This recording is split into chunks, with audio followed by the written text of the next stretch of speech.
Good morning, everybody, and a happy Mother's Day. You are tuned to Computers 2K now on the Nissan Communications Network. I'm Amnon, your host for the next couple of hours, along with Spence Morning, sir. and Mike. Oh, hi there. Our number is 919-518-9773, Computers 2K Voice on Skype.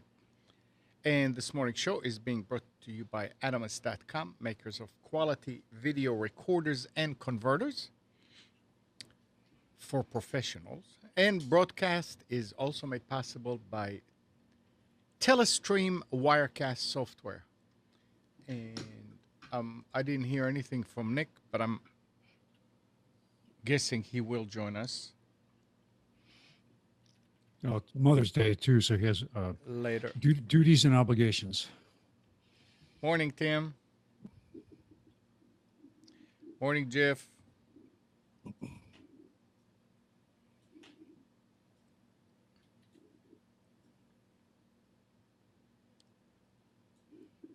Mickey is a new one. Mike, do you know him? Say that again. I said, do you know Mickey? Do not. Oh. I don't remember seeing that name in the chat before. But anyway, good morning. Brent. So what's going on? Not a whole lot. You don't have a lot? Not lately. You've been busy with work. Is that why? Busy with life. Oh, that's good. That's a good thing. Morning, movie buff.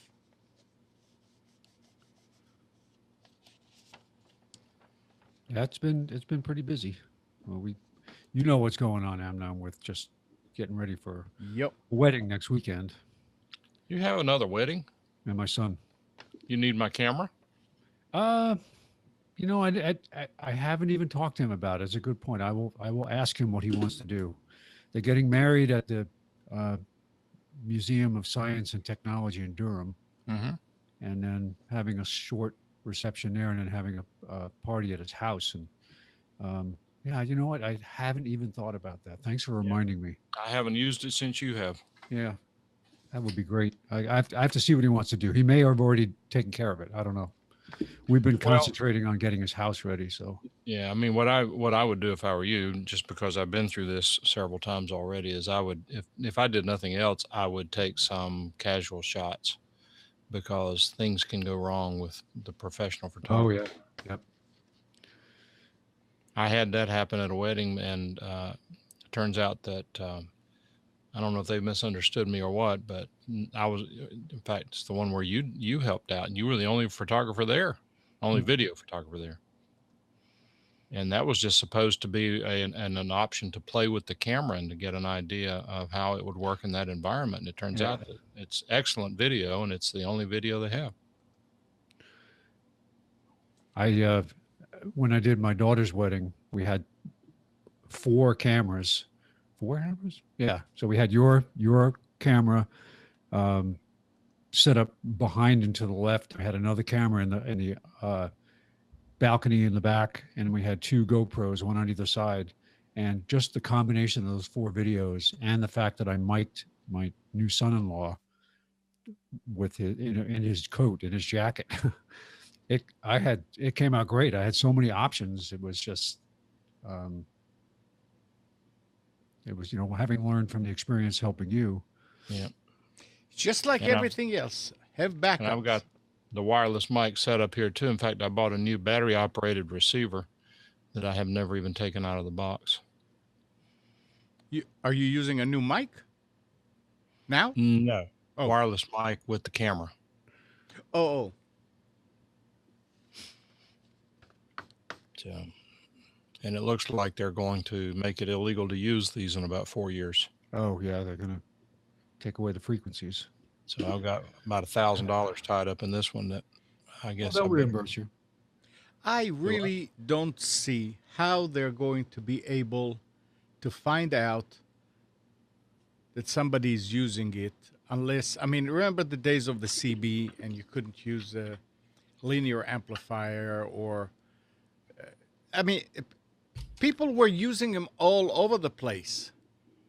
And there were all kind of rumors about FCC riding around in vans and they triangulate and this and that and the other. But here, you're using something for an hour or two, and then it's off for a month. Who? I think it's mainly if there's a complaint. I don't know that they'd go out searching for somebody. If there's That's not, but see, that's not the issue. The issue is they reassign that spectrum, you turn it on, and you get no coverage because there's interference on in that entire spectrum. Well, yeah, So if I'd be there is using something else. interference, then you're in trouble. But otherwise, I don't see that day you're going to have to do away with it and not use it anymore. I don't know. You know, it's kind of a weird situation. This is going to affect a lot of people, a lot of organizations, theaters, Yeah. public venues, Now, music. places- All this is going to be affected, and you're talking hundreds of millions of dollars worth of equipment is going to become obsolete. And And they're not happy about it either. Yeah, they're not happy about it. But the one benefit, I may sell mine because, for example, the equipment that I have, it's not uncommon for it to be beaten to death in 4 years. There are companies out there that would probably love to get it at half price for that very purpose. And just use it until that day. Yeah, if that day comes. Yeah. Because a lot of times, again, they throw these things in backpacks and carry them around and beat them to pieces. And at some point, it's just worth throwing away and buying new ones as opposed to trying to keep them going. We pack this stuff carefully, but a lot of the people who use these things every day beat them to death. And the only reason they're doing this is so they can force the embedding the NSA chip in all these devices with the backdoor into listening in. So Oh, well. this is interesting. I didn't know this. According to the Register, Microsoft is making some changes to how it rolls out updates for Windows 10. Home users will receive updates as they come out, rather than queuing them all up on Patch Tuesday. Business users will have the option to set their own update cycle so they can see if any of the patches accidentally break anything for home users before trying them out. And that's something. There will also be an optional peer-to-peer updating mechanism for Windows 10. Microsoft announced a service called Advanced Threat Analytics, which employs various machine learning techniques to identify malware on a network. As a premium service, top dollar customers can pay for Microsoft to monitor black hat forums and alert the company if any of its employees' identities are stolen. I think this is not necessarily a new thing. I think they're just basically supporting what has already gone on in IT departments for many years. They controlled what machines got what updates. They have software that manages all the PCs in a company, and you would not see patches come down to a corporately managed device on the same schedule as a home user. So the fact that they're not going to queue them up on Patch Tuesday is nice because that means you're not going to have a delay, but it's going to create issues for home users. But from a corporate perspective, they've been doing this for years. I mean, Are you saying that businesses, like big corporations, would get updates as they come out today? No, they would get updates as they decided to put them out on the machines. Oh, well, anybody They can do control- that. They would lock these machines down. You could not go to Windows Update site. It would not update. It was all controlled by a centrally managed service. that Not the by company would involve. Microsoft. No, not by Microsoft. Right. No. Okay, I see. Yeah. So what I'm saying is that the companies already do this. So maybe this is Microsoft's way of getting their hands around that a little more and getting some revenue from it. Yeah, but it's Because interesting that they're talking about the fact that they'll be able to see what's happening with home users. It's sort of like okay, let the home users use it for a little bit, and if everything works okay, then we'll use it. Well, yeah. Well, that's, you know what, the home users are probably not going to be as critical of Microsoft as corporate users would be, because it interrupts. If They're not going to raise one as person at home much. compared to inconveniencing 1,000 people in an organization. Yeah, I and can't tell you how many times, and the reason why they do it in companies the way they do, I can't tell you how many times there would be some homegrown application inside the corporation that the patch would come out and that app would stop working. And, oh, what are we going to do? So they really got their hands around it, and they said, oh, we're going to test all of these updates from Microsoft with our environment, that we have a specific image that we put on PCs. We're going to test it before we ever let it get out to the corporate population, because it's a productivity issue. It would crush you. Turn your machine on in the morning, you can't use it, and you're supposed to work. It's crushing. So also, there was an article that I was reading yesterday about the fact that there'll be no more versions of Windows after Windows 10. That you're going to call it doors from now on? No, they're not going to come up with new Windows. They're just going to keep on doing updates. How are they going to charge for the updates? I don't know how they're going to do that. Subscriptions.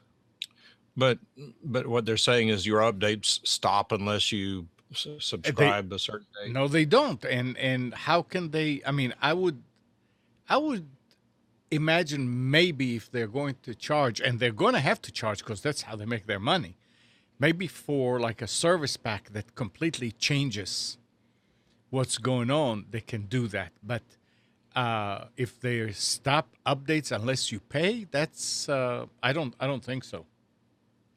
It doesn't make sense that they will do maybe that. It's just they're not going to come up with a major release. Right. No more Windows releases after this one, after 10. They said that the updates will just evolve. The operating system will just evolve slowly. Will change as the updates are being applied. So that means they probably have an idea that the updates as they come out will have a significant impact on the market, that you would probably want to buy a new machine anyway instead of keeping your old one and updating it. Right. I mean, which is what they wanted in the first. This is what they promised PC manufacturers when they come up with a new release. Oh, this is going to drive new revenue for you because people will need new machines. Yeah, it's supposed to work like this for the vendors, and that's when a new version of Windows comes out, it requires more power, it requires more memory, it requires this, requires that. Here it's going to be slowly. I mean, you do it slowly, and you're upgrading or updating the operating system. Machine, what is it? Like the machine is going to get used to it and not require to be faster or more. It's still to be seen how it's going to work. I mean, it also depends on how comprehensive the updates will be. Will they be so comprehensive that drivers that would appear in an older version suddenly are no longer there? Right. On the other hand, imagine that there was Windows XP and it would just be updated to the latest. They will not get any bad names like Vista and Windows 8 and all. They wouldn't have gotten that bad reputation. Or let's go back to 95. It was 95 and that's it. So ME, Vista, Windows 8, all this bad publicity would have never happened because it would be up there. If okay, yeah, we don't like that Windows 95 is doing whatever Windows 8 was doing. You know, the start button is gone. Well, they could fix it that pretty quick, and that storm would have passed. So there is something to say about that. People get used to the operating system, and they don't. There is no big change suddenly. I'll go for that. But yeah, how are you gonna do about drivers and CPUs and more RAM and Wouldn't it be nice if, well, it's not possible because you introduced new hardware features that you could have standardized drivers.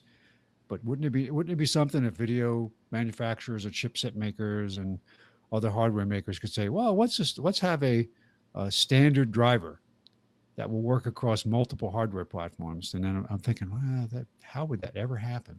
It would be so bloated to include so much different hardware that you would be right. Yeah. Oh well. Well,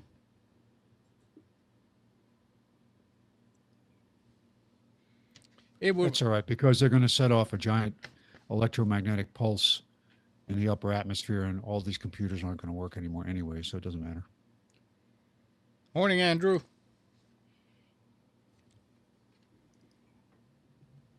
How come you're not on video here?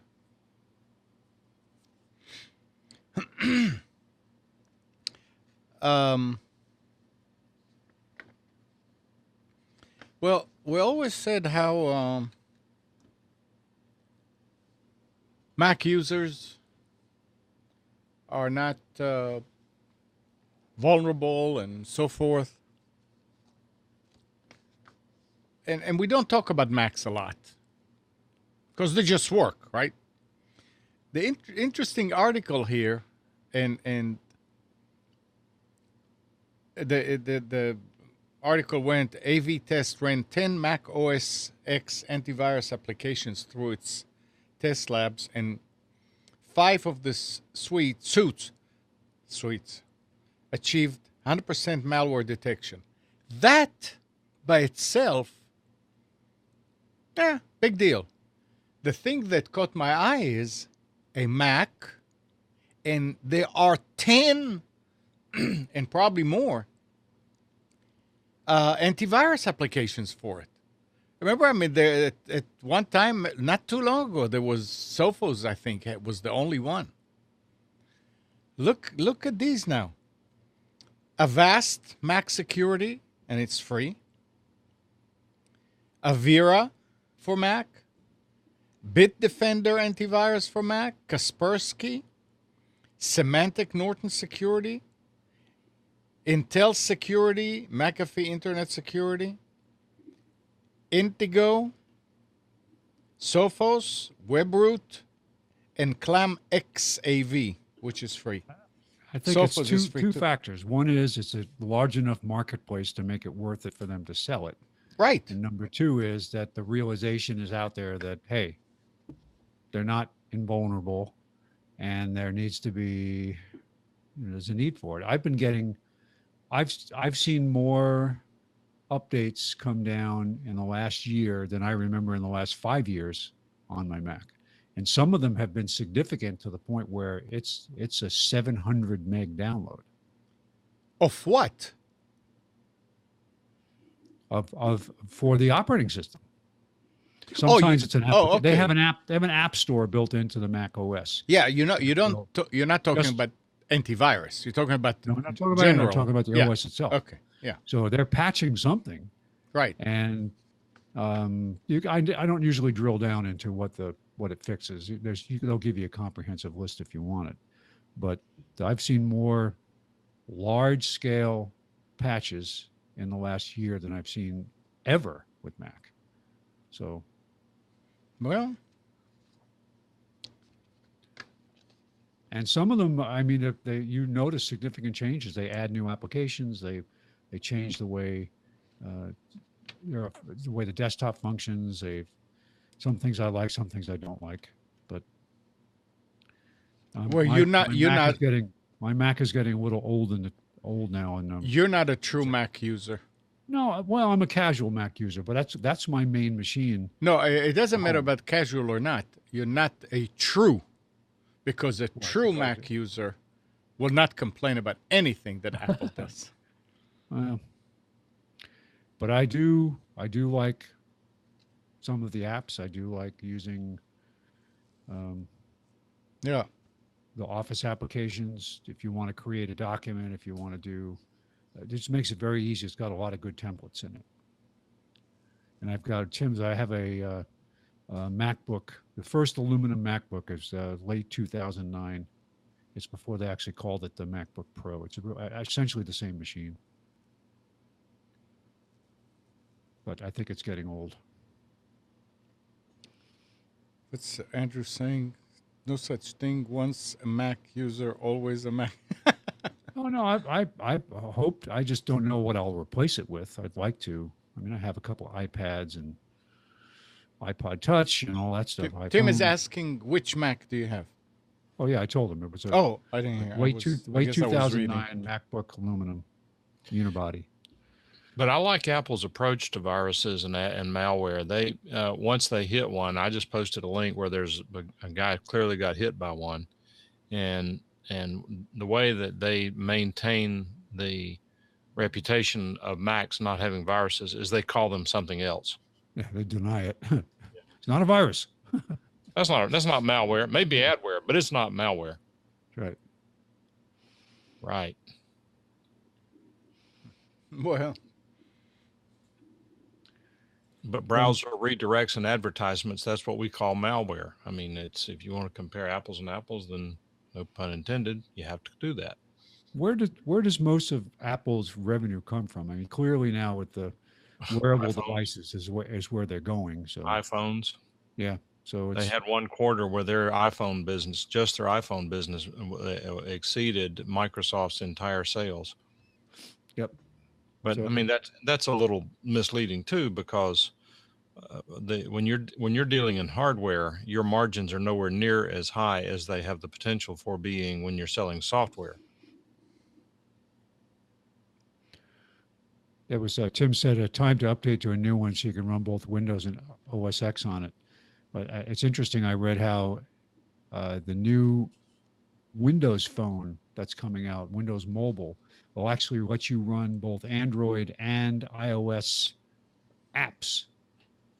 But the article was they can do that, but who cares?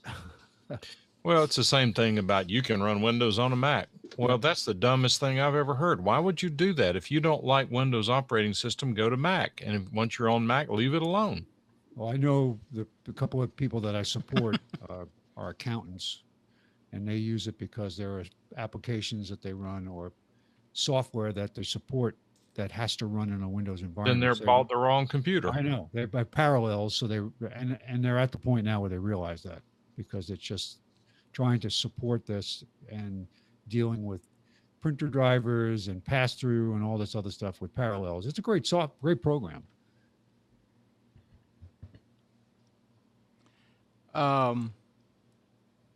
Andrew, I want you to look at the stream and tell me if it still looks like if it's still dropping frames or like looks jerky. Yeah, I noticed it too. I I thought it was me being jerky. I Now noticed that listen to this thing here now. This is scary. A computer virus that tries to avoid detection by making the machine it infects unusable has been found. Rombertic. Oh, I thought you were talking about iTunes. Evasion techniques are triggered. It deletes key files on a computer, making it constantly restart. An analyst says Rombertic was unique among malware samples for resisting capture so aggressively on Windows machine where it goes unnoticed, the malware steals login data and other confidential information, and it typically infected a vulnerable machine after a booby-trapped attachment on a phishing message had been opened. Security research Ben Becker and Alex Chu from Cisco said in a blog post.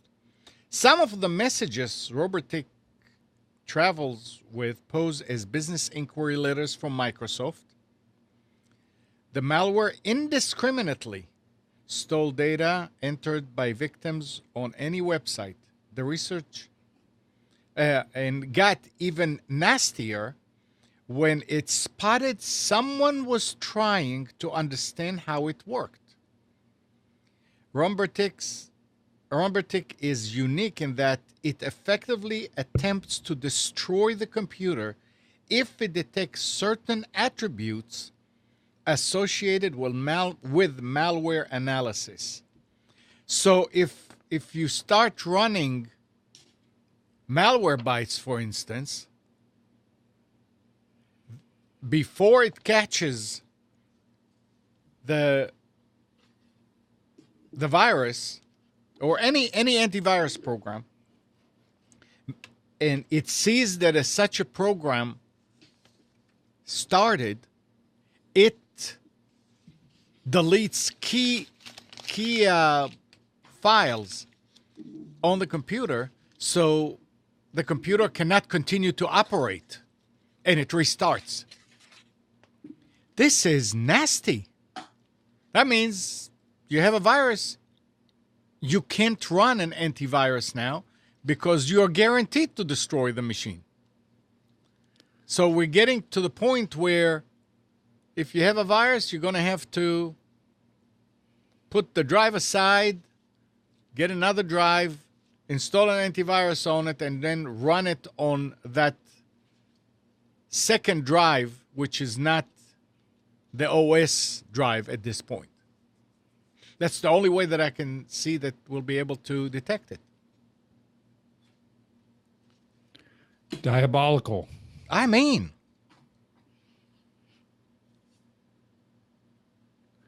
Oh, well. it's now this is serious. I've had, last year, I've had 2 machines brought to me loaded up with spyware that, the one that I worked on, I could not remove it. It could not be removed. I had to re-image the machine. And I spent hours and hours and hours trying to figure out how to fix this machine. And finally got to the point. I was trying not to. I wanted to repair it. I wanted to figure out a way to do it. Just did not work. I bet you I could have fixed it. It was that, what was it called again? I'm trying to remember the name of the. But at least it did not. At least it did not. You could do it. It's not like every time you try to clean it, it gets destroyed, and more files are getting. True, but you can't even bring it up in order to try to fix it. You would delete registry entries, and it would rewrite them. Sure, that's what a virus does. Yep, but you would go in and you would no process. This has been around for a long time. It's a coupon program that people would download, and solutions that were out there that worked just 6 months ago, but they kept morphing the exploit to adapt to the solutions to the point where you just couldn't fix them. And even some of them were 5 or 6 step solutions that you tried and didn't work. And you would go in and kill a process. You could, even if you killed the process, it would just pop right back open again. You have to do RKill. So I got to the point where I was spending way too much time on it. I said, I'm not going to bother. I really needed to re-image the machine anyway, just to optimize it, because it had been. Yeah. Sometimes though, you can re-image the machine and not solve the problem, particularly with regards to a rootkit. Oh, true. Well, in this case, I did it from a separate. It wasn't. I didn't use the onboard image that's in the separate recovery partition. I actually used a separate disk and just wiped the drive. Actually, I swapped drives. Come to think of it, because I wanted to save their files, so I swapped the drives and I ran the drive. I ran anti-spyware and antivirus software against the drive on another machine plugged in as a USB drive. And I was able to save their files. That was ugly. But what average person, when they run into a problem like this, if it takes hours and hours and hours to fix it, it's not worth it. Well, it depends. I mean, if you Well, yeah, but I mean, if you can recover the files Yeah. safely and say, well, I can't fix the machine unless I do this, and it's going to be 6 hours at so many dollars per hour. right. That's what I'm saying. It just isn't cost effective anymore. if the I person mean, can't do it really, themselves. the safest way to do this, and a lot of people for some reason don't think about this. If you suspect that you have a virus and you don't have a backup, the safest way to do it will be to take that drive out, put another drive, install an operating system on it, copy at this point, bring the computer up, connect the other drive either to the bus or through USB, and copy all your documents, all your pictures, all your music, all your data, not programs, data, to that new drive. Because remember, the virus only affects the drive if the drive is the OS in 99.999% of the cases, unless And when it you're went done for a copying long all time. the files, The you what? take that when you're done copying all the files, you take that drive down to the shooting range and you put several No, 45 no. caliber slugs through it. No, you don't.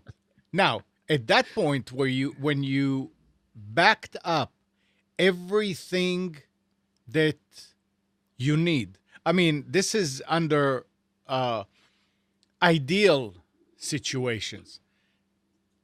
Like if I lose my drive today to a virus, I mean, if I get infected, I would do that. Then I will also clone that drive to yet another drive and put it completely aside. At that point, you can start working on that drive and try different things. Because many times when you run those antivirus, anti-malware programs, you remove and delete files that you need, especially if you don't know exactly what you're doing, and you are in a lot of these situations, none of us really know what we're doing, because you look at a registry entry. Nice. You look at a registry entry, and it's meaningless. It's cryptic. So you said to yourself, do I really need it? You don't know if you do or you don't. So it's a good way to do it like that. And this way you can maybe completely recover your original drive, and then you can put it back in. But at that point, you accomplished one thing. Now you have a backup. And after that, you will probably start backing up, realizing you could have lost everything, all your data, to that virus. And you're lucky this time because you could recover.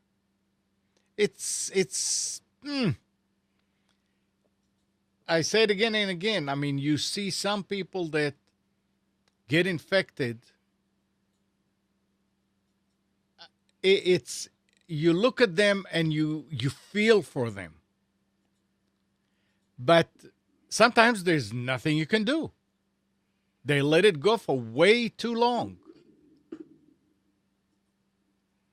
And again, it's because Yeah. people don't Usually know. They call you when I can't use the machine because when I Right. turn it on, it pop-ups just keep Exactly. opening. Well, it didn't just suddenly happen. And, oh, but I have Norton. Yeah, and it expired 4 years ago. Exactly. It's just amazing how people don't realize that They have to keep it up to date. They have to do manual scans. I mean, you have to know how to. It's just like your own health, and a lot of people neglect that too. You go to the doctor every year for a checkup. Where you feel sick, you go and you go see a doctor. You get medication. You have to do that with a computer too. It's if it's that important. Are you saying we need universal health care for computers? No, because then a lot of those Free? computers we won't be able to operate them. Oh, I have to go to the computer emergency room and wait for 10 hours. But really, I mean, it's the thought that always crosses my mind when I encounter something like this is that person, why didn't they back up? What were they thinking? And now they're going to start thinking, though. All right. I have a clever new product idea. Yeah. You know how they have backup alarms for trucks? Beep, beep. Yeah. You have to, if you don't back up your machine, the alarm goes off and it just keeps going until you back up the machine. Can't turn it off. Yeah, people will just disable it. Yep. I mean, backing up a computer used to be a real chore. You had to spend hours in front of it with floppies and back up. Today, it is so simple. In most cases, you don't have to do anything. It does it by itself in the background. I'm not saying that off-site backup is the only thing you need, but it's a start. If you're a lazy person, if you don't understand what to do or how to do it, at least use an off-site like Carbonite or whatever, and let it do it in the background. You don't have to interact with it. You don't have to do anything. It costs about $50 a year. And if something happens, at least you have copies of the important files. It knows what's the important files. Now, it backs up your documents. I am so... don't want to say what. When I see people saving their documents and spreadsheet in folders outside of my documents, and it doesn't get backed up, and they don't know where it is. So when they come here and I'm trying to restore or to copy it, I don't know where they are. So if you do everything, if you're not a savvy computer user, then you are not going to do that. You're going to let it save where it knows that it should save. There's a good reason why they call it documents or my documents. Then it'll be backed up. Everything will be backed up. I just installed a personal cloud drive. Went ahead and bought the Western Digital. I did a lot of research on platforms and so on. I wanted something that had at least had some apps. It's not, I wouldn't call it a terribly user-friendly experience, but I do now have our iPhone pictures all automatically backing up. I'm using it for my Time Machine backup, although I still have an external drive also. So I have two backups for the Mac. I have to add the machine I'm on now and the other machine I use in my office, a laptop, all have external drives that automatically back up when the machine is running. So I'm going to add these machines to the cloud drive also, just as a second backup per machine. Mm-hmm. But I've got lots of redundancy now, and it's a good feeling. Right. It is a good feeling. And the remote access actually works pretty good. What you do is you will register your cloud drive, in this case, the a Western Digital drive with their service and download the apps, and you now have, it's kind of like, and they support things like Dropbox and other cloud software. And the good news is that you just say, I would like to back up all my photos or backup. It'll work with other backup software. It just looks like another drive. It's just a mapped drive.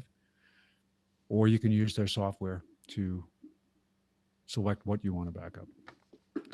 So yeah, it's good to know that it's all, and it's not in any special format. It's not in a special file that can only be opened by some software as an image. It's literally just copying the files, and they're just available inside folders however you want to organize them. Prices have come down. I bought a 3 terabyte cloud drive for, I think it was $147 with free shipping.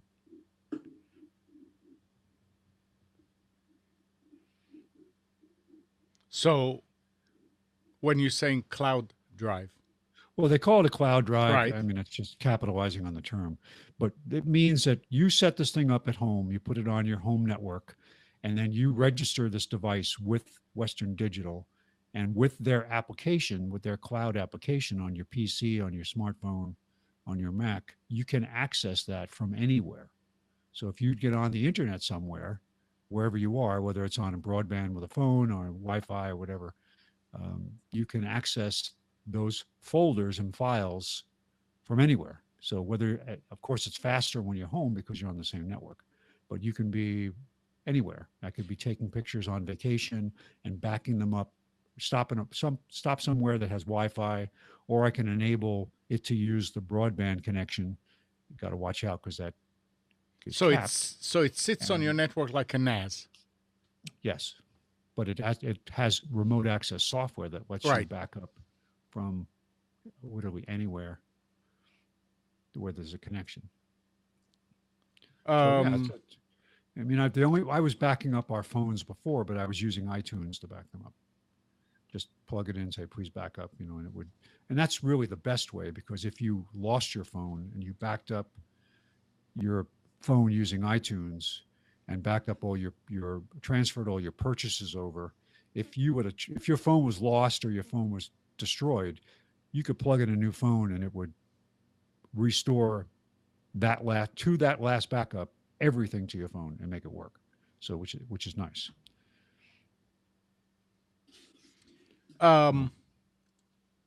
Good morning, Tim. And Gene is asking, what is a good PC relocator program? Like if you have one machine and you try to move it to another machine. I can't remember the name of that one that we were talking about here that can actually go from between different operating systems. It's in one of our older shows.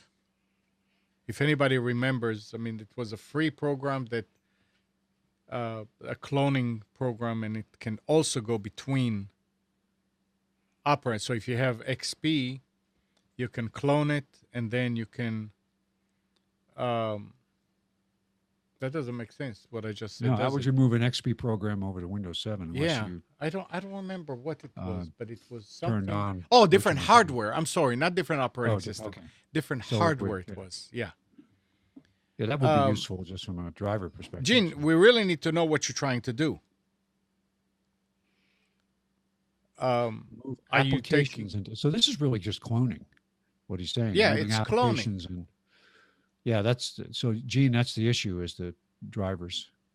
Well, So- with Windows 7, and I don't know about Windows 8 because I didn't have a chance yet to work that close and to clone and all that. The drivers are meaningless because when you clone it, the first time you bring it up, it will update the drivers. It's not like the Hopefully. old operating system Yeah. where it would blue screen or anything like that. And if it does, you can always go to Well, safe mode. isn't it and true remove. that if you change more than, well, it used to be like a set number of hardware That's- characteristics, if it changed, you had to to reauthorize. Yeah, and that's not, activate. that's for the licensing. That's not Right. for actual operation. No, I understand, Yeah. but it's still something to consider. Yeah. So All right, and here is something that I really, I guess there is something to this story, but I don't see where, and I'll ask at the end. But a presumed pirate with an unusually large appetite for activating Windows 7 has incurred the wrath of Microsoft in a lawsuit filed in Washington, in a Washington court. Microsoft said that it logged hundreds of suspicious product activations from a single Verizon IP address and is now seeking damages. He, who, she, or they are behind this IP address is unknown at this point, but according to Microsoft, they are responsible for some serious Windows pirating. As part of a cyber forensic method, Microsoft analyzes product key activation data voluntarily provided by users when they activate Microsoft software, including the IP address from which a given product key is activated. The lawsuit reads, the company says that its forensic tools allow the company to analyze billions of activations of software and identify patterns that make it more likely than not that an IP address associated with activation is one through which pirated software is being activated. And I was reading this and I'm thinking, any PC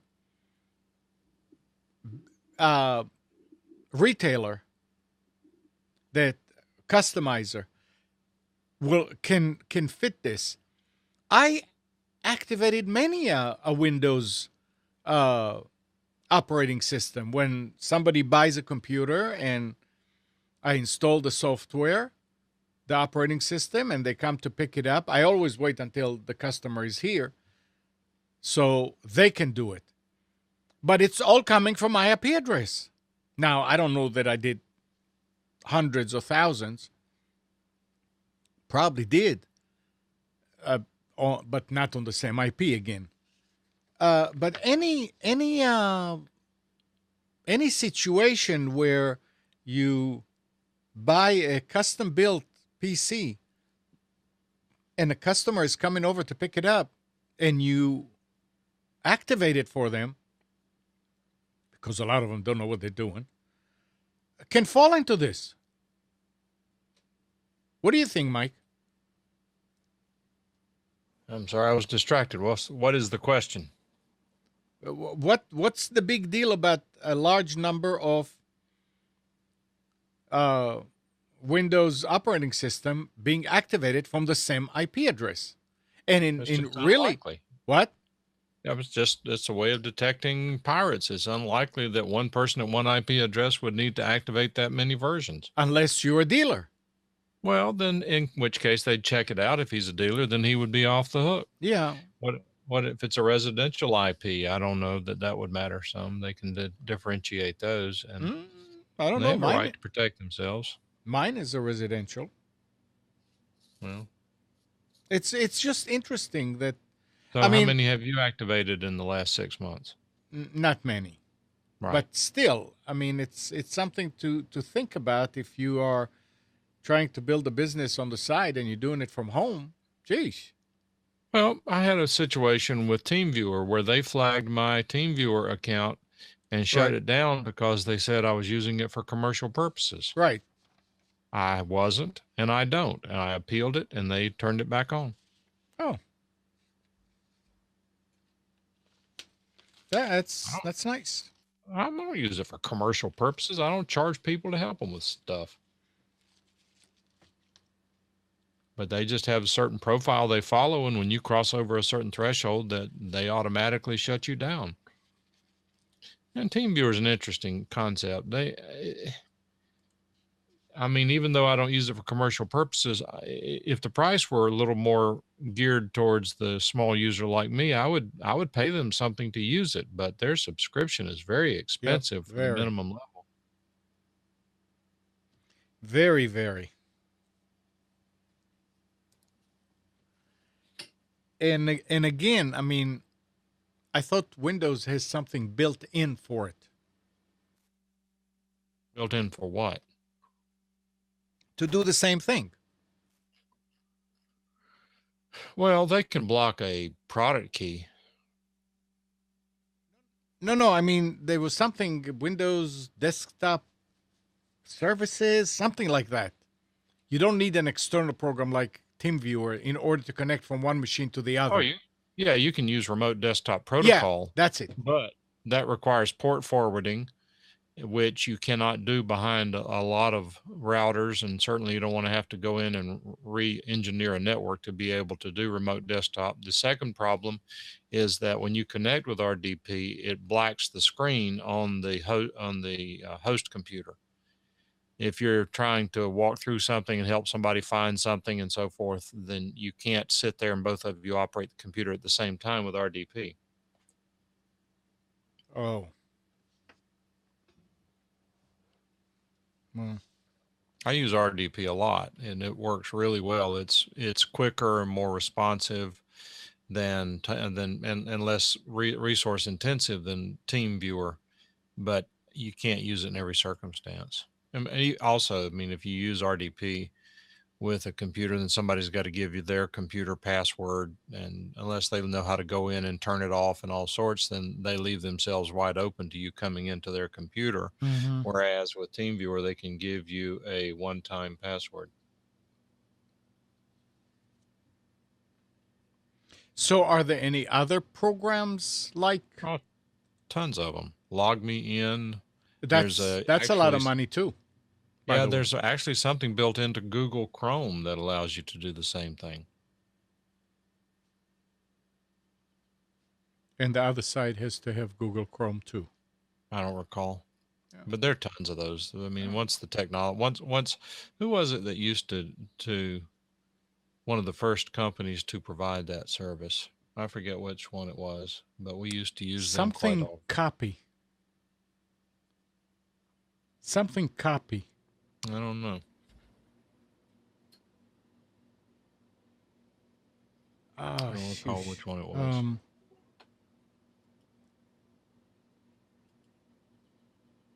I don't remember. Jeff There was saying join that Didn't me. LinkedIn come up with one at one point? Carbon Not copy. That's it. Carbon copy. But there was another one too. What was it? I remember Something carbon like- copy from the 90s. Yeah, LogMeIn is a good. But there's several others. I mean, there's somebody at one point they were even advertising them on late night TV, as I recall. Oh, PC Anywhere. Yeah, PC Anywhere. That's right. What happened to That it? You don't hear much about it. I actually was using it for a friend of mine. We bought, I think, 3 copies of it. We were using it for him to access. He's in North Carolina. His business is in Mississippi. We were using it for him to access one of his company computers, and somebody hacked it. Got into the host computer, so I killed it. Plus, it's semantic, and I'm not a fan of theirs.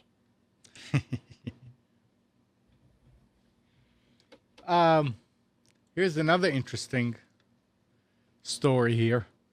A 15-year-old Douglas County, Georgia high school student has been charged with 5 felonies, including burglary and arson, after sheriff's deputies caught him while responding to a 1 a.m. fire at Alexander High School.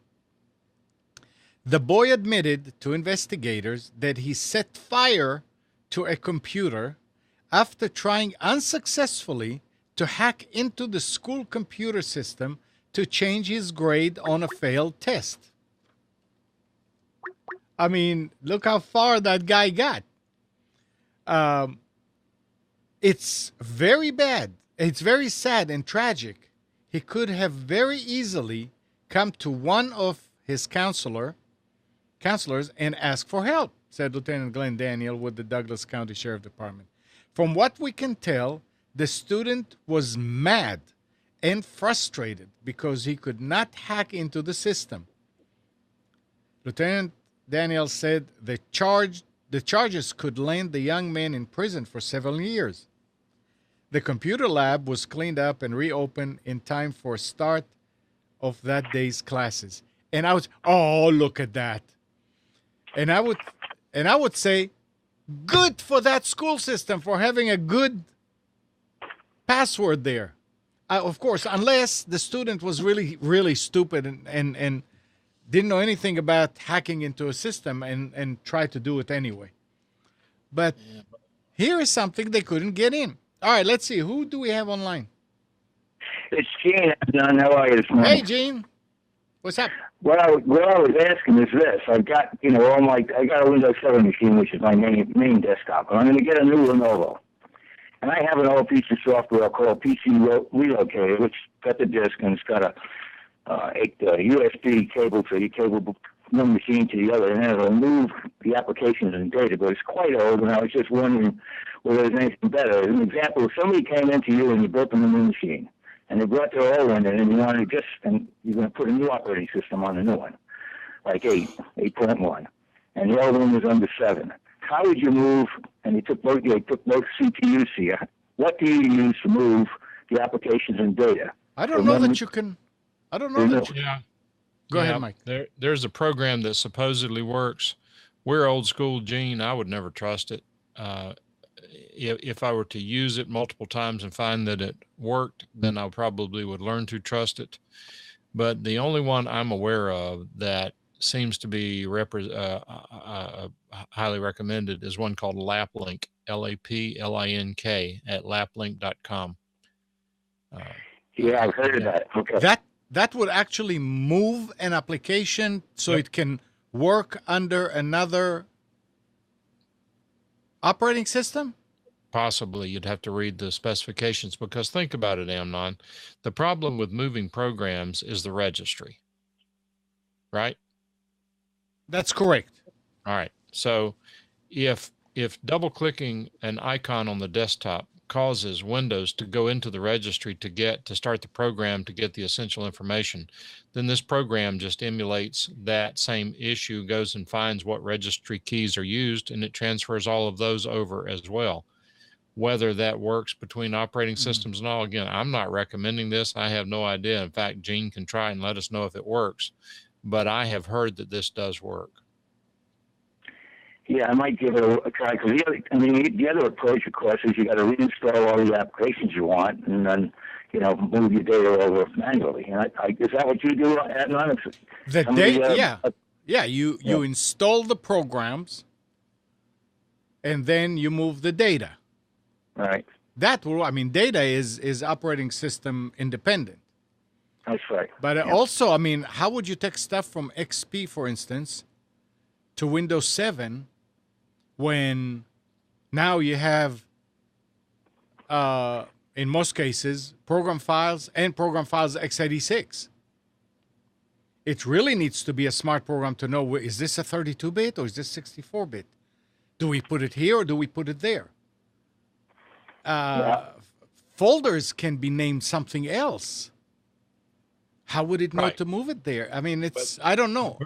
Because the program knows what those translations are. You know that you see, okay, if you're looking for Windows System 32 and XP, then you have to look under Windows Syswell 64 under Windows 7. If the program understands the difference, then that's not a problem. But again, I wouldn't trust one of these, because the differences are not subtle in many cases, as you say. However, the fact of the matter is that if it works and it meets the need, then go for it.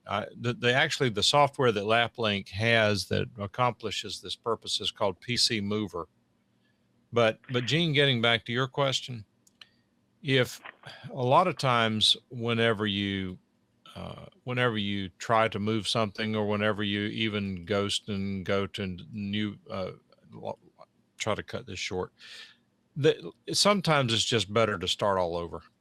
It's a lot of work, and if you understand what you're doing, then it's not that big of a deal. It's just aggravating. But if you don't understand what you're doing, you can lose everything. I'm helping a lady now who's dealing with that sort of an issue because she was trying to make some changes to her computer by removing some folders and things. Mm-hmm. I would, Okay, yeah. Gene, I'm just thinking, you know, when I go into Best Buy or something like that, and you see these guys bringing 2 CPUs and they hand them to the geek guy, and I'm sure they're not bringing all our application disks and everything for them, and these geek guys are taking both CPUs and putting stuff on one to the other. I wonder how they're doing it. I don't believe they're reinstalling all the applications. And No, I doubt it either. But I'm not sure. Some of these guys may have some proprietary software, but usually not. No. What I would do if I were you is next time you go into one of these stores, go up and ask them, say, I'm thinking about buying a new computer, and it says here you can move everything over. How do you do that? Do I need to have all the disks, or can you just ask them? Most of them will tell you. Yeah, okay. That's a great idea. Yeah. Okay, guys. I would tell you how in brain a little bit. Gene, in your case, I would rather clone the Windows 7 machine drive. I have it. And put it into the new machine and then upgrade the operating system, because you can go from 7 to 8.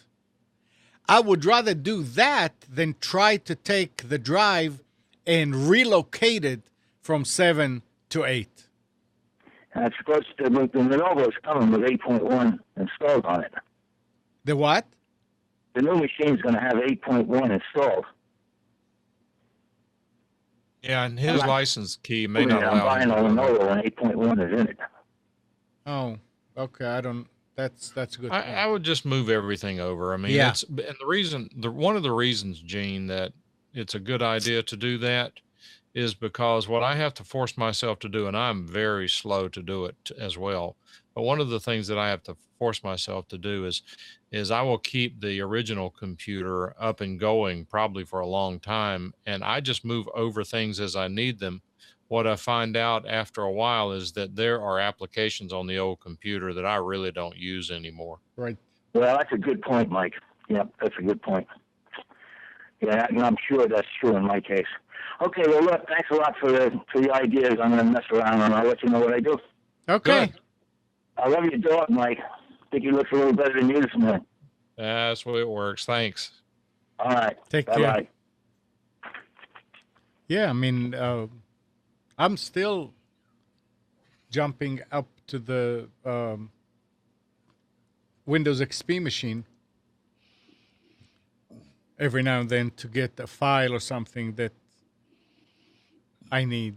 So it's always good to keep the old machine intact. Hey Spence, do you need to leave early? No, I'm good. Okay, you want to do the specials now? So I could. okay, I can. Yeah, give me a second to Mike, pull it up here. Yes, Amnon. you said you had to leave. Yes, I'm not sure what time yet, but probably won't be long. All right. So, do you have something you want to talk about before? Now, there's one little thing I was going to mention. Okay, let's go with that just in case. Yeah, because it's kind of an interesting thing to have happen because, like Amnon, I have an old XP machine that I have things on it that, like Gene's talking about, that's difficult to move and it's aggravating. But the fact is that it is a primary machine. I have 3 machines where I'm sitting now, and it's one of the 3 machines. I don't do any surfing or anything, any audio, video, any of that stuff on it. It does have email on it and a couple of old, like it's got Thunderbird on it. I have a couple of other little utilities that I run on it. Plus, it has an installed copy of Adobe Audition version 1.5, which is the one I like and which likes XP better than it likes Windows 7. Bottom line is there are reasons for me to keep this machine going. Now, I have images of the hard drive. I have backups of most of the data. If I did a backup today and lost it tomorrow, there would be stuff on it I would not want to lose. So it's an actively used machine. Well, an interesting thing happened as I talked before in that the original machine, which is a Lenovo 8148, the motherboard died. It woke me up in the middle of the night because it was just rebooting. I had given my brother an identical machine a couple of years ago, and subsequently gave him a faster machine because it was a very slow one, old Pentium 4. Well, when this machine died, I looked at the motherboard, didn't see any problems with capacitors, things like that, and didn't really want to tackle it anyway. I drove down to Laurinburg, where my brother lives, and picked up the other computer. And when I got back, I moved everything over, hooked it up fine. Everything's good to go. Identical computer, everything's working just fine. And at that point, I decided that if you've got a mission critical computer, you'd better have a spare motherboard, because you can get caught if the computer dies and not the hard drive. It's a whole lot easier to put a $25 motherboard in and grab everything off and then transition than it is to try to just get the data off the drive and hope that you get all of the installed information from the applications. It's just easier. It's just more convenient. Well, so I got that computer, and then I went on eBay, looked around, found out what the exact model number was of this motherboard, and I found one for sale up in Maryland, $24.95, including the processor. I could have gotten them for $15 without the processor, but what if the processor was what failed and not the motherboard? So I just went ahead and bought the motherboard with the processor. It came in, it sat here for about a month, but didn't mess with it. And then finally one day I got a little energy and decided to take the computer that originally failed and put the new quote unquote motherboard into it.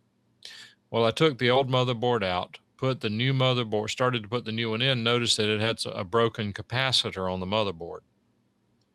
And that was because when they put it in the static bag, the bag was too small. They forced it in there and they actually bent a cap over and damaged it. So I said, well, I'm going to have to order the cap because I had one of the wrong voltage. I had the right value, wrong voltage. So I was going to have to get one. I said, well, I'm going to take a shot at it. So what I did was, on the old motherboard, I took one of the caps out, knowing that it very easily could have been one of the a bad cap that was causing the problem. But I took the capacitor out of that motherboard, put it into the quote unquote new one. Then I put the motherboard into my original computer, powered it up. Everything's working great. Very, very happy with the way that worked. So I set that computer aside, since I now would have a spare. Well, lo and behold, about a week ago, the computer I got from my brother locked up during the middle of the day. And when I rebooted it, it would not reboot all the way. It would get to certain points and hang up. I mean, it's a classic bad capacitor problem. And so what I did was I opened it up and opened up the original computer with the new motherboard, move the drive C over, move drive D over, and that's what I'm sitting here using right now. So I'm back to the point where I have two bad motherboards and no spare. I'm probably going to go ahead and order one more motherboard with hopes that I never need it, that it's a waste of money. But I may just go ahead and transition to this. I've got this i7 over here. I turn on about once a week, and it's going to be used as my main computer. It's an i7 3770. And I may just go ahead and just get things moved over. And I have a separate dual core computer that I can use for Adobe Audition. But you know what else I'm thinking about doing, Amnon? I have 3 computers here with 4 monitors, and I may just decide to go with one computer with 3 monitors, because it's a pain to move things back and forth. I've always tried to keep audio, video, and work products separate, because if back in the old days, you could really kill a machine by doing video rendering or something when you're trying to use it for other purposes. So maybe I'll just reduce it to 2 computers instead of 3. But I also have a what I call my server, which is just a file server that it runs 24/7. I may actually put in a 6 terabyte hard drive in my newer i7, label those drives, UNC map those drives to the network, and maybe allow it to be the server as well, and get rid of 2 computers.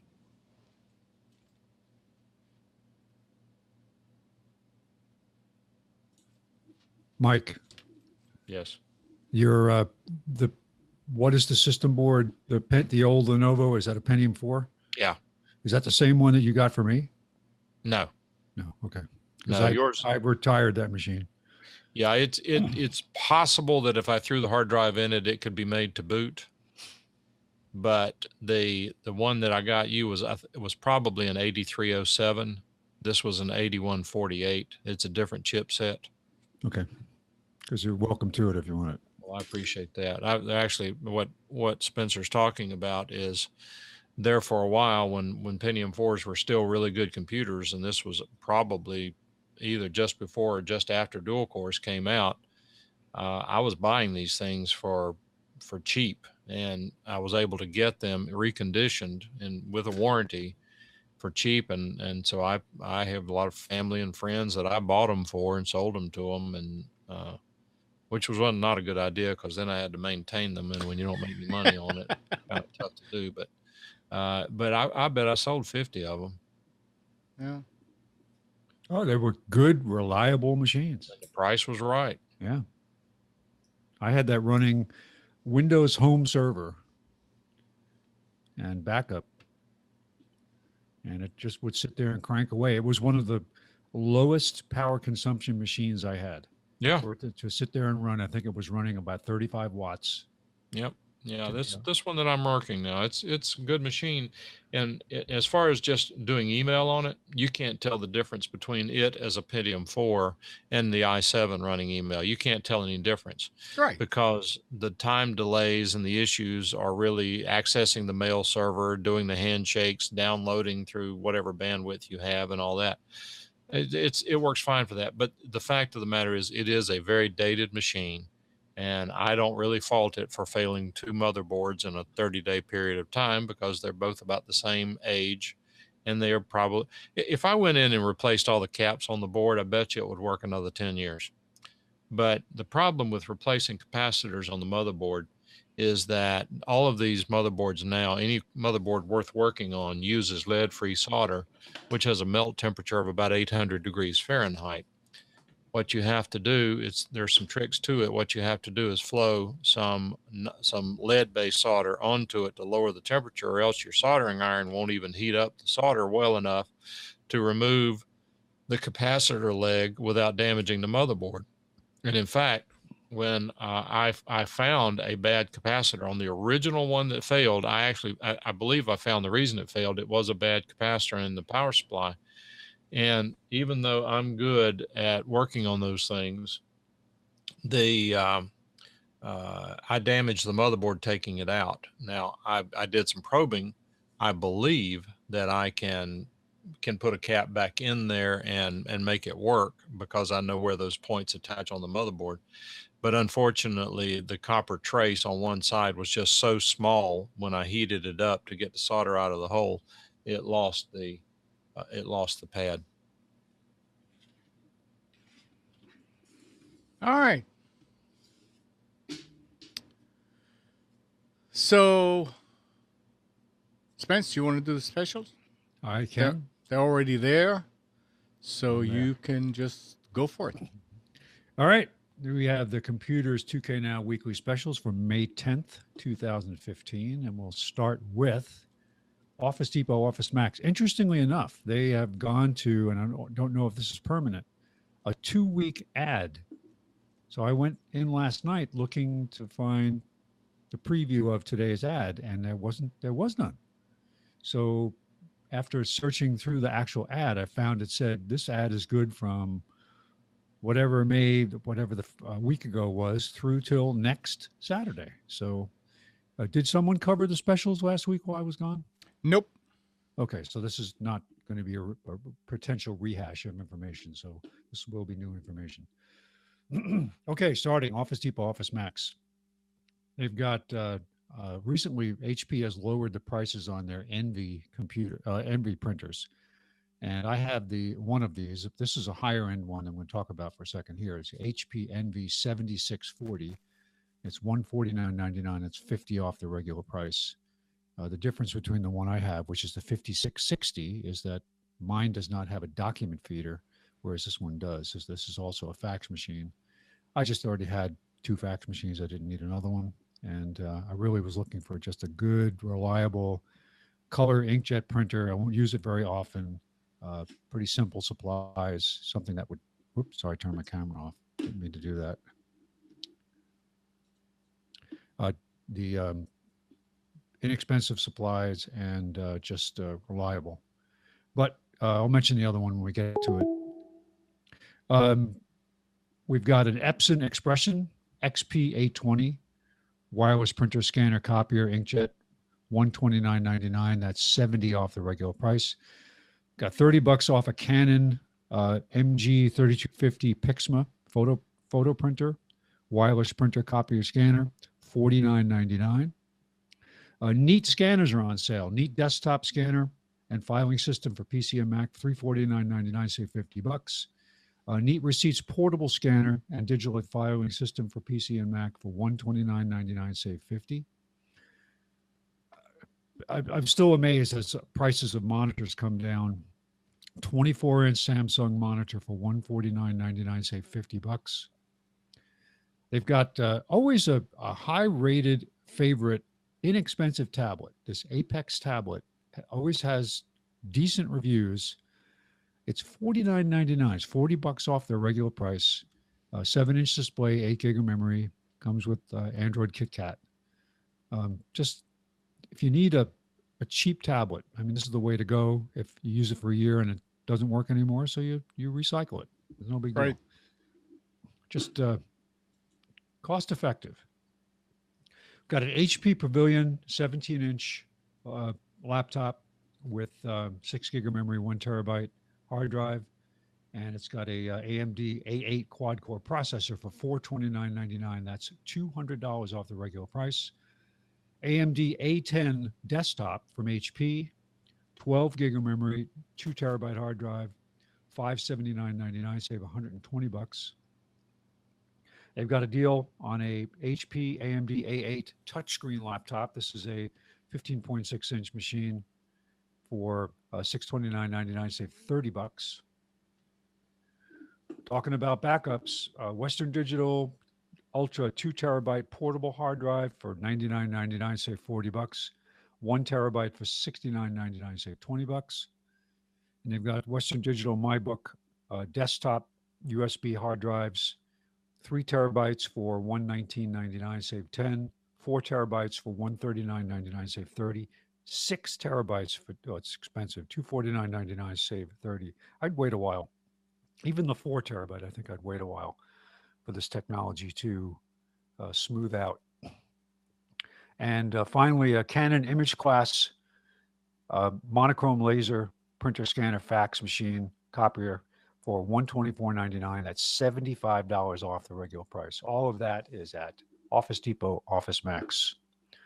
Moving on to Staples. Now, I put a chair up here, not because it's a technical item, but because this is a good chair and it was on sale.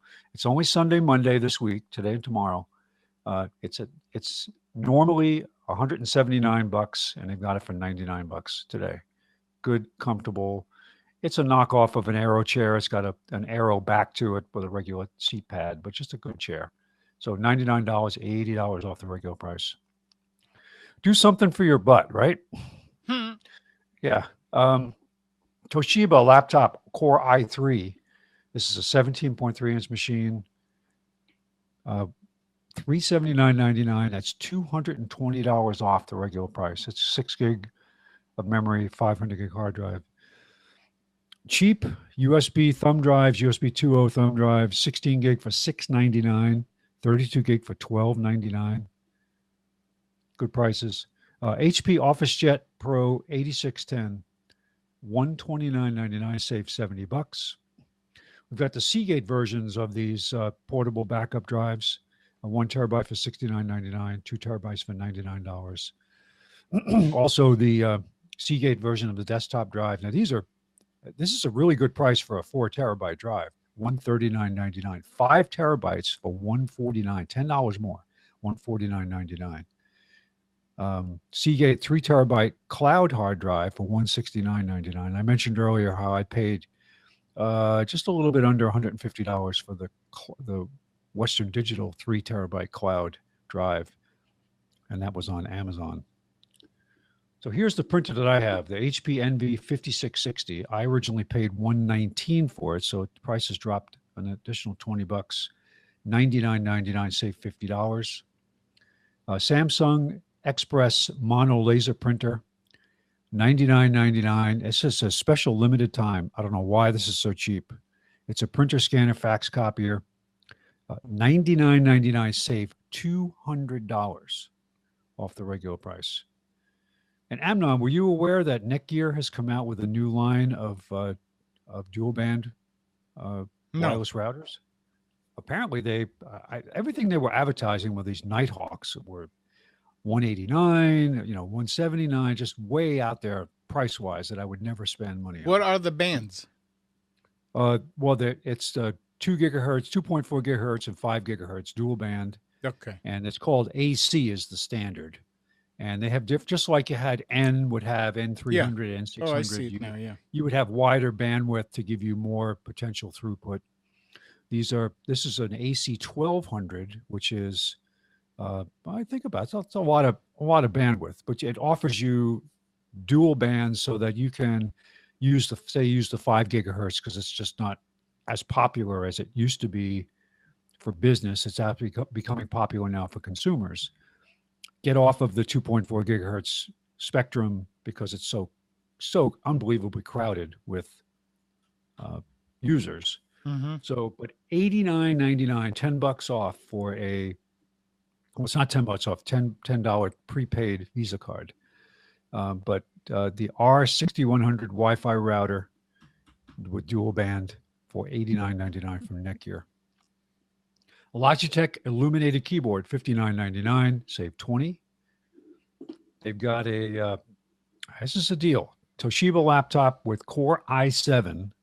This is a machine with a 15.6-inch machine, 12 gig of RAM, 1 terabyte hard drive, $599.99, $300 off the regular price, Core i7.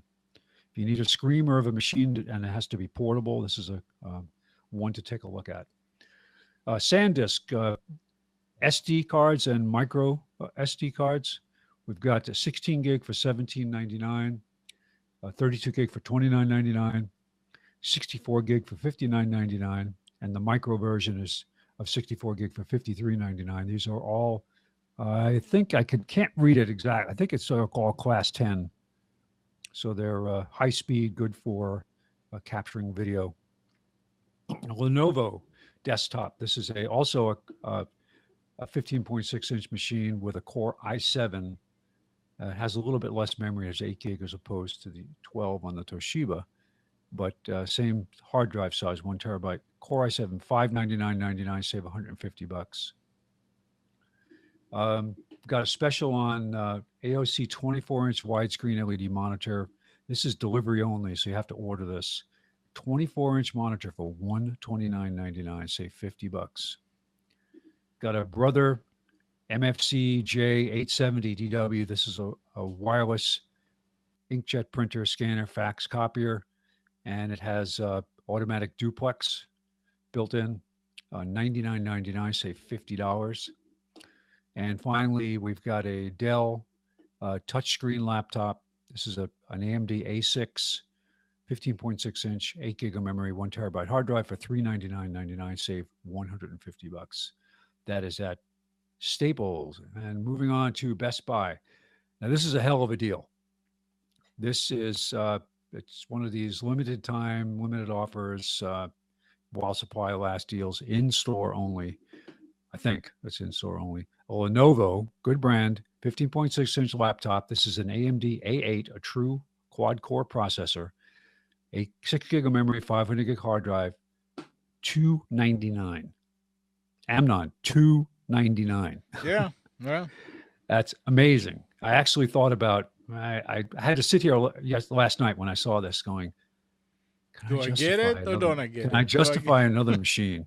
And I decided, nope, I'm gonna spend a little bit of money I put aside for tools, and I'm gonna buy myself a saw that I could use. But what a price for an A8 machine, and it's a Lenovo, so you know it's going to be good hardware. Yep. With all kind of spyware in it. Yeah, I mean, yeah, it's the China. Well, it's built-in spyware. Yeah. Chinese military spyware. Right. It's only the best spyware. You don't want the cheap stuff. You want the good stuff. So, HP Envy touchscreen laptop. This is one of those convertible laptops where you can flip it around and use it as a tablet with a Core i5. $649.99, save $130. You've got an HP Pavilion touchscreen. This is a 13.3-inch machine with Core i3 for $429.99, save $70. We've got an AMD A10 Lenovo desktop. This is a screamer. This is just one step down from the FX series, which is their high-end processor where they get into more than 4 cores. Lenovo X315 desktop with an AMD A10, 12 gig of memory, 2 terabyte hard drive, $699.99, save $100. HP 23-inch LED monitor for $129.99, save $50. 27-inch monitor AOC for $179.99, save $20. Good price on a Acer Chromebook, 11.6-inch Chromebook, 2 gig of memory, 16 gig solid state drive, $159.99, save $40. I see this a lot, and this is the best price. This is the a Nabi Dream Tab. This is a tablet designed for use with children, and it gives you parental controls and has a. And if you're going to let a kid use a tablet, I just don't think it's a good idea to stick your 6-month-old in front of a iPhone watching movies while you don't want to be bothered with them. You're right. Just my opinion, but this is something. If you're going to use a tablet, you want a kid who's a little older who can start to use learning programs and things like that. $129.99, $70 off. This Dream Tab 8-inch tablet comes with a stylus, so you can actually teach a child how to write at the same time. Western Digital 2 terabyte external USB portable hard drive, $89.99. That is the best price I've seen for this, for a 2 terabyte. $60 off. Normally they run quite a bit more. Brother MFC J475 DW, $69.99 for this printer scanner fax copier inkjet, save $30. Has automatic duplex printing. NV5660, this is that same one I mentioned before.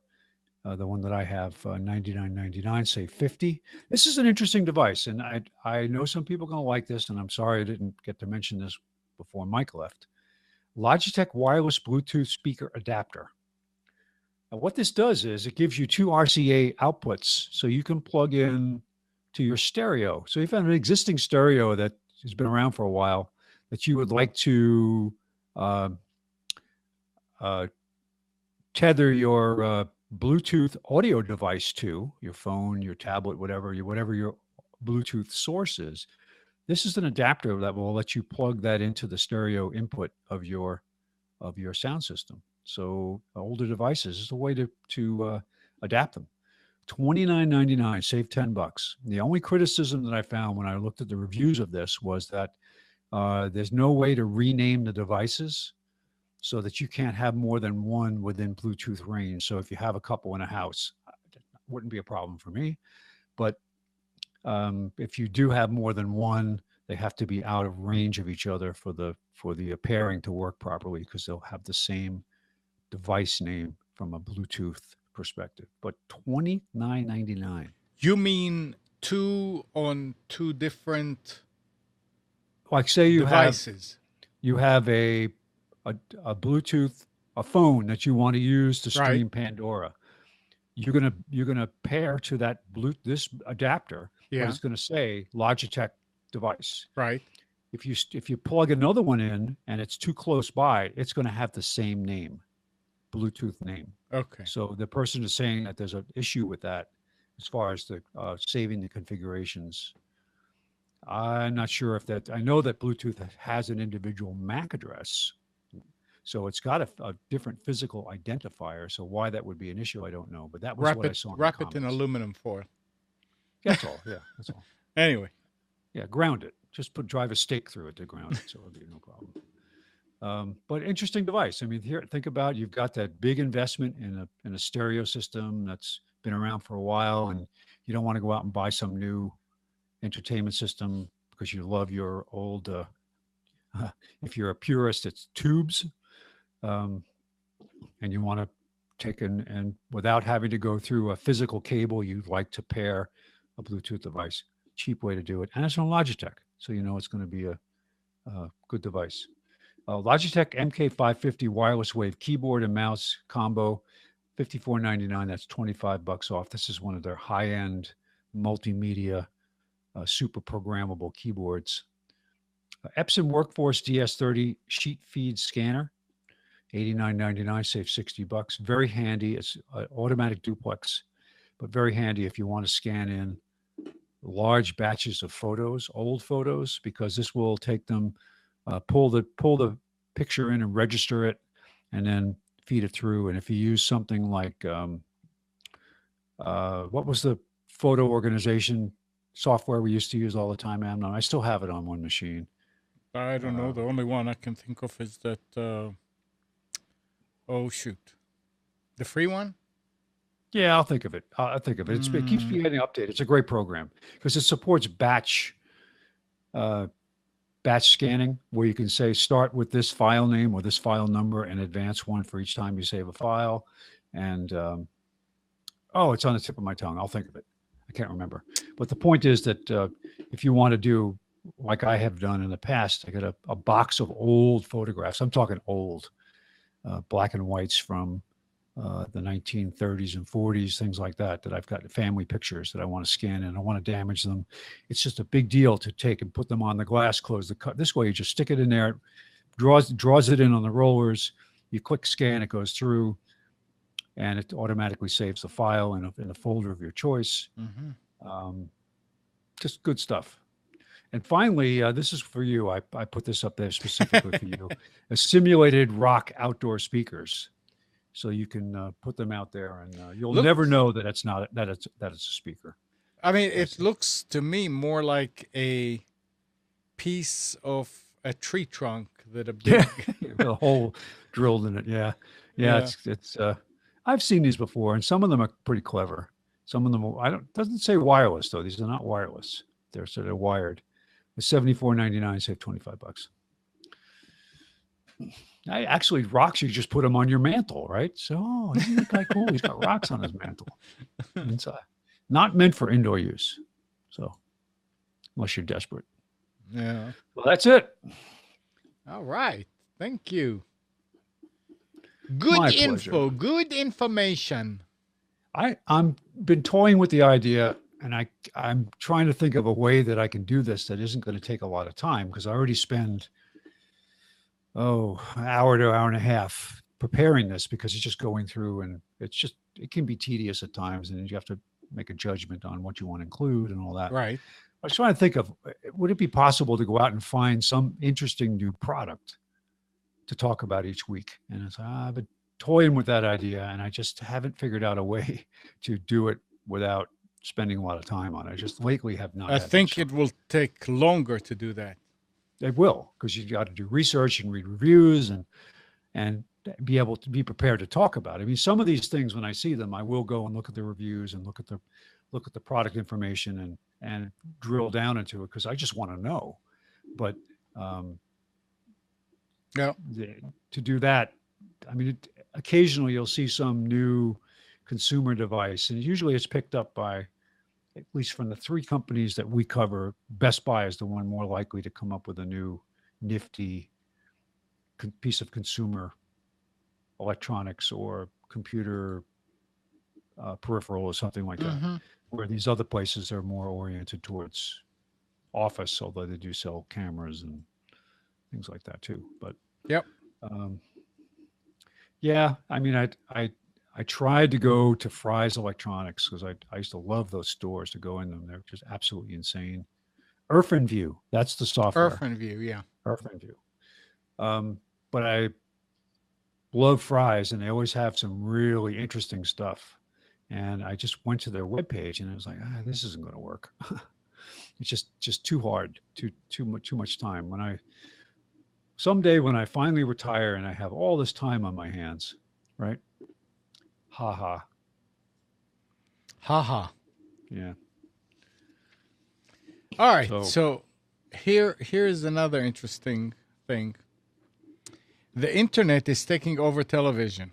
That shift is occurring at Comcast, where the number of people who subscribe to the company's internet service surpassed its total video subscribers for the first time during the second quarter this year.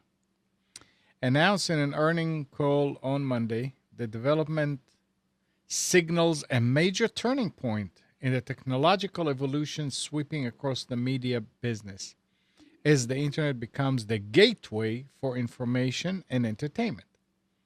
Comcast, the country's largest cable operator, abandoned its $45 billion takeover of Time Warner Cable last month after the deal drew regulatory scrutiny regarding concerns that a combined company would have too much control over the internet. Comcast is currently the country's largest broadband provider with more than 22 million high-speed internet customers. The CEO said that he was disappointed about the collapse of the deal, but had moved on. He said that Comcast's top priorities now were to advance its existing business and improve its poorly rated customer service. That's a good point. Right? Supposedly, Time Warner was doing the same thing to prep for this merger by upgrading their network and improving their customer service. It's like, why wouldn't you just do that anyway? You're right. So, now that we're not going to merge, we'll just back away on making things better. Yeah. Because we're still, just last night was watching something and tried to select the search feature. Search is not available right now. Please try again later. And this has been on and off now for 2 weeks where search doesn't work from the cable box. It's like, what are we paying all this money for? Yeah. And try to tell them I'm gonna take it off my bill. Yep. Yeah. Oh yeah. Try to tell them that. That'll work good. Yeah, sure. But we were just discussing this about, wouldn't it be amazing if the cable company would come out and say, we realize that we should really have a la carte subscriptions. But the problem with that is where you could say, I will buy these 10 channels. These are the ones I'll watch. I don't watch any other ones. And if I do want to add one on the fly, I can. I'll just sign up for it right then when I want to watch a show. Or even more innovative, bill me for what I watch. Right? I watch, there's a minimum per month, obviously. And then you say, if I watch this show, it's 5 cents an hour, or whatever it would be. And if you record it, it's a little bit more of a fee. So, but the point is they can't do that because they have to buy access to these channels. They pay a yearly contract to say, I want to carry Discovery Channel. And then they pass that charge on to every subscriber, whether you watch Discovery Channel or not. So their business model can't support a la carte menu. So they're going to just disappear because they can't come up with an innovative way to do this. I realize they have a cost model that says this is how much money we need to run the business. Anything over and above that is profit. And I want them to be profitable because I want them to make improvements. I want them to put money into new ideas, a new right. If they don't, then we lose. Yeah, I don't want it to be a freebie. I don't want it to be, I want it to work because I want them to be successful and I want it to be something I like. So I'll pay for it. If I don't like it, problem is I don't have any place else to go except satellite. Yeah. So yeah, it's frustrating. I think change will be forced by all these people leaving, but then what will happen? I can predict that because you'll still need the broadband connection, that they'll concentrate on that and the prices of that will go through the roof. even though it's much easier to manage from a, think about it. You got the side of the business that negotiates with and signs up all these different cable television provider channels, and you've got the business that connects to the internet. Which do you think? Now, there's not to say that they're not hard to run, but which do you think is a simple thing from a legal and administrative perspective to do? Internet connection, right? Because what changes are there that slam your business on a regular basis when it comes to that? There aren't any. Yeah, there are changes that happen, but it's really just improvements to the system. New technology makes things better. You got to upgrade software, but it's not the same as trying to manage that cable business and the complaints that you get and the customer service issues that you have. I can't get my show. Or my show is pixelated, or my show, why don't you carry the Brady Bunch anymore on this channel? It's like, it's just things that they have no control over. And I'll get off my pedestal now, or not my soapbox. Stop yelling. Well, it's all right. Soapbox is good. Yeah. Shoot, everything is still running right? Nobody's having a problem with the video? There's something is not right. Earlier, I noticed that the video, as I watched the show, the stream, that there would be some jitteriness to it, but it's not happening now. Yeah, no, but I mean, we were running at about 80% CPU the whole show. Now it's suddenly 54 and 60 and all that, and I'm looking, and it looks all right. I don't know. Anyway. The last story I have here, a new ruling from the 11th Circuit Court of Appeals found by a margin of 9-2 that law enforcement does not need to get a warrant to grab your cell phone's location records. The justices ruled that there is no expectation of privacy for your location when you're using a cell phone. This decision was based on a case in which a man was convicted of robbery after months of location data was given to authorities by his cell phone carrier, Metro PCS. Police got the information using a court order rather than a warrant because there were less stringent requirements involved. One of the judges wrote, "We find no reason to conclude that cell phone users lack facts about the functions of cell towers or about telephone providers recording cell tower usage."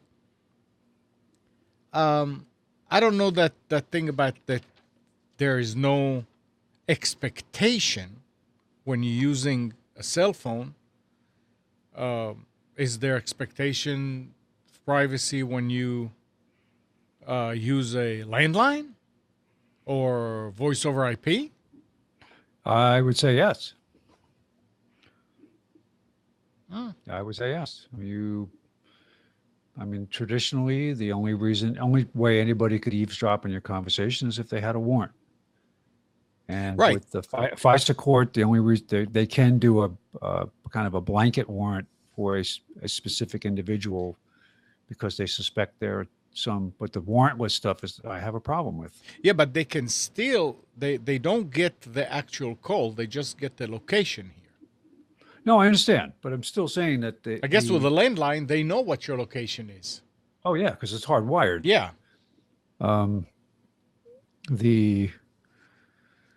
It's hard to say. I think it's more of an issue that people really aren't aware of it and what the implications are. But this is definitely going to raise awareness now that they've had this ruling. I saw this too. I said, yeah, there might be nothing applied to you as a judge that deals with this stuff, but the average person, I think, might say, whoa, wait a second. Yeah. Just like I wouldn't, there's the whole thing about cars now with the built-in capability to monitor how fast you're going and where you've gone and whether that is considered private. So if you have a car that's financed or leased, they feel that it's a way to allow the lien holder to, oh no, we're going to check, or the insurance company can say, no, we need to monitor your speed, or the toll authority say, we know where you're going, so we can charge you. So The thing about it is, all this don't require this, don't require that. Yet, when God forbid somebody is kidnapped or whatever, and they have their cell phone on them, they can't find them. They can't use the system to actually find them real quick. right. Why? I don't know.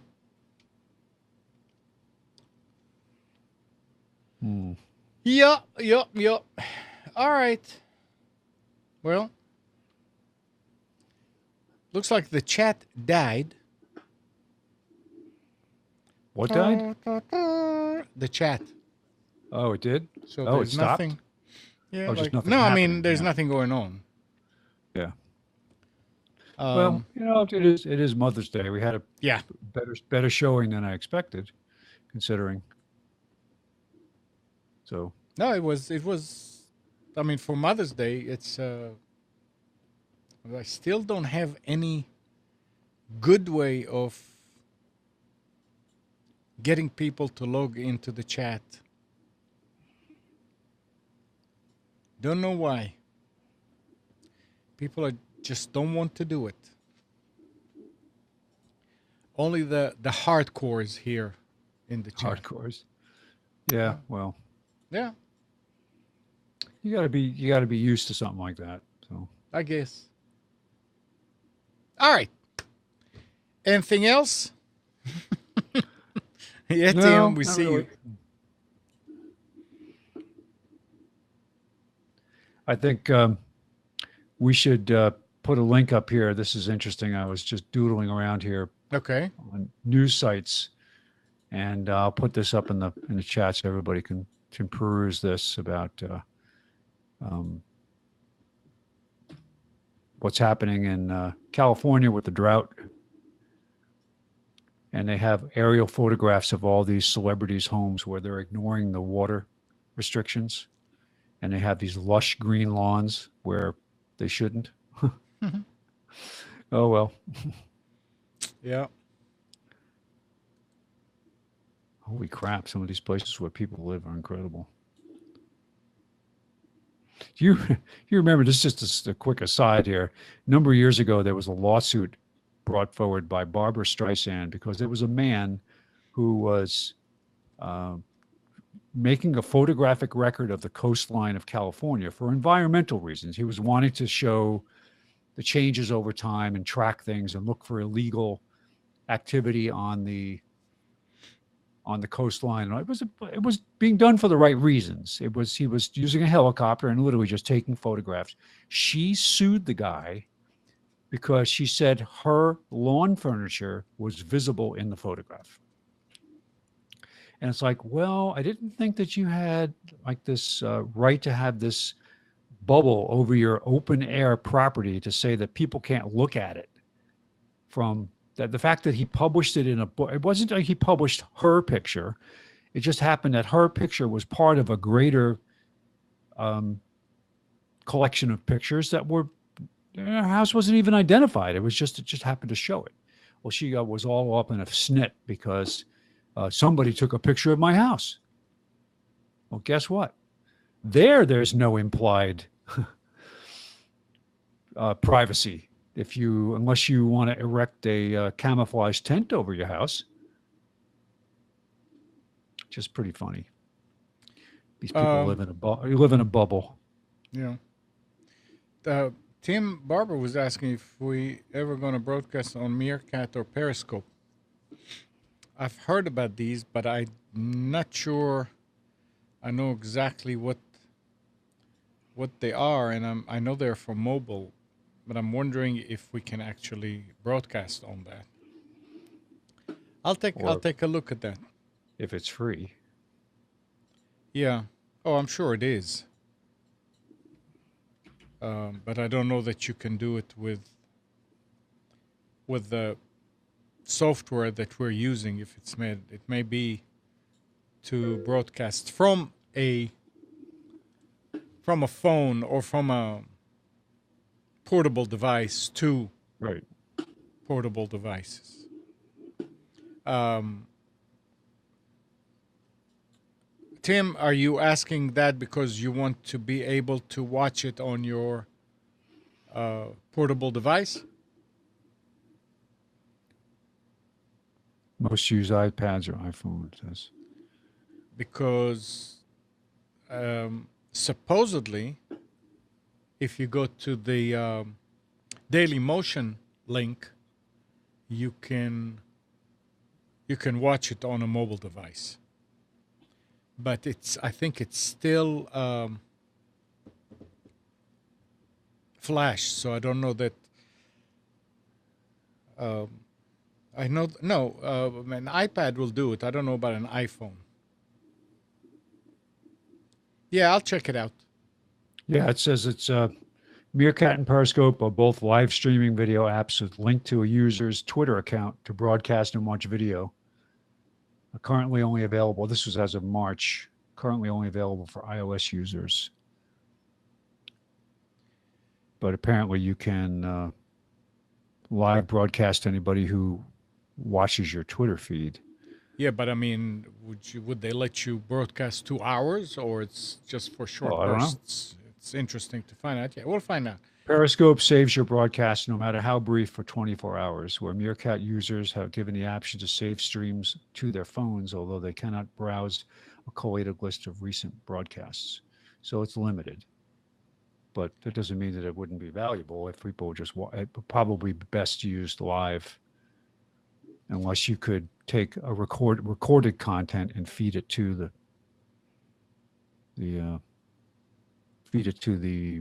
app. And Dr. But it John looks is like- asking, It looks like you have to use your iOS device, though. It's an app, so you have to use your iOS device yeah, to see, so create we, the stream. So we're gonna have to set your studio up with an iPad just all right, to do on this. iPads. Yeah. Dr. John is asking, is there a good freeware app that does incremental backups to an external drive? Well, Oh, there was something that Param mentioned a while ago, and I'm trying to remember what it was called. I don't know, but There let is me tell one. you something. Remember the one that I was using that I think you gave me a second copy? Yes. Well, I just bought it. They're still around, huh? Yes, it's still around. It's only $30. And Good stuff, though. It works good. yeah. It actually backs up your everything that you change on the drive, and you tell it which folders you want and all that kind of stuff.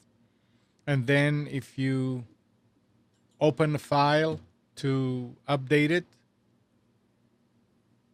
it will back it up right after you close it. Right. It flags if it's backed up, it's flagged as backed up, Yep. and if it changes, it's flagged as unbacked up. Right. And it works great. Now, it's not free. Crash Plan. Crash Plan is the one that Param mentioned. Crash Plan can back up to an external or external hard drive. Major differences programs with others is that you can alternately back up files to a friend's computer that's not even on your same network. Incremental and differential backups are supported, as well as multiple file versions, compression, and encryption. Crash Plan. Yep. Crash Plan. All right. Yep. Crash Plan. In fact, actually, I'm glad you mentioned that, because I'm looking for inexpensive. I'd like to run some backup on these that are not. I'm assuming crashplan.com. Crash. It's actually it's code-42.com. I'll post the link. Yeah, put it in the Post the link. chat. Yeah, I mean, Dr. John, $30 is not much. And I think, if I remember correctly, I don't remember if you can put it on more than one machine, but I mean, most people wouldn't. But it works great. I've been using an old version from Windows 2000 for the last 10 or so many years.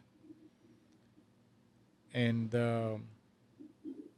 had to get it for the Windows 7, I went and bought it because all this time it was a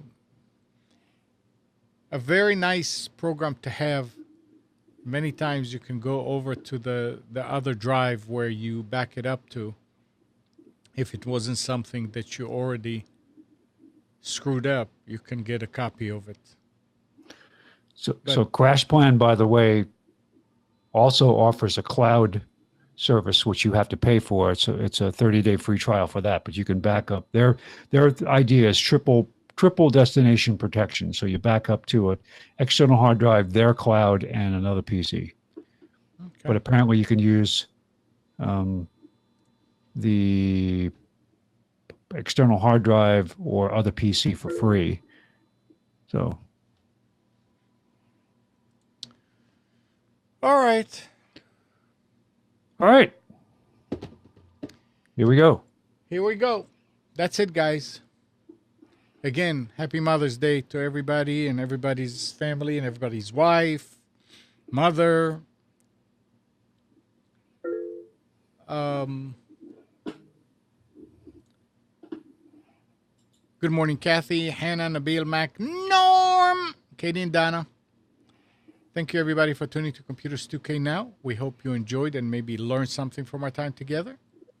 Remember to practice safe computing. Back up your hard drive and update your virus scanner. We'll be back here next Sunday at 9, but you can always reach us at computers2know.com. While you're at it, like us on Facebook, subscribe to our YouTube channel. Tonight at 8 o'clock, it is the Tanya Love Show. See you all then.